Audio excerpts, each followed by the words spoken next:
সম্প্রতি গমের ফলনে গড়েছে এক নতুন ইতিহাস। প্রতি হেক্টরে 12,000 কেজি ফলন ছাড়িয়ে এটি বেইজিংয়ের কৃষিখাতে রেকর্ড সৃষ্টি করেছে। কিন্তু কিভাবে সম্ভব হলো এই মিরাকল?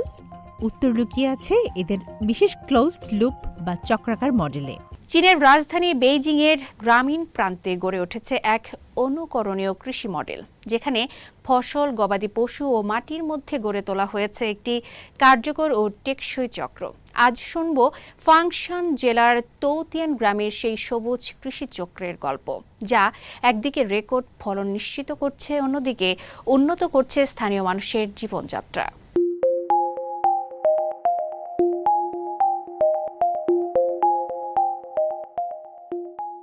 চীনের ব্যস্ত শহর বেইজিংয়ের ঠিক এক প্রান্তে অবস্থিত ছোট্ট এক গ্রাম তৌতিয়ান।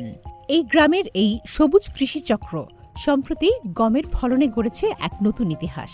প্রতি হেক্টরে 12,000 কেজি ফলন ছাড়িয়ে এটি বেইজিংয়ের কৃষিখাতে রেকর্ড সৃষ্টি করেছে। কিন্তু কিভাবে সম্ভব হলো এই মিরাকল?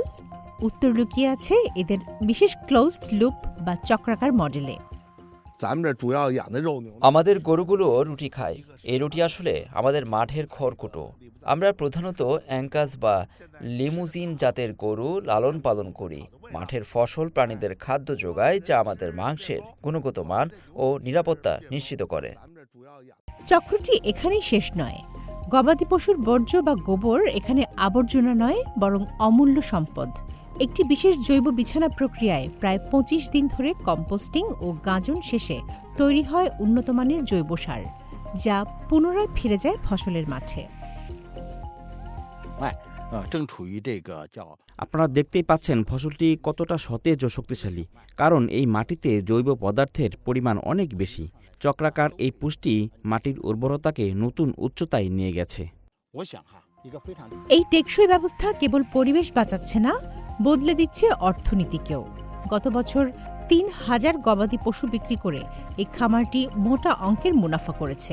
প্রতিটি গরুর মূল্য ছিল প্রায় 20,000 ইউয়ান। মজার ব্যাপার হলো, প্রক্রিয়াকরণের পর 1 টন গোবরের দামও বেড়ে যায় দ্বিগুণ।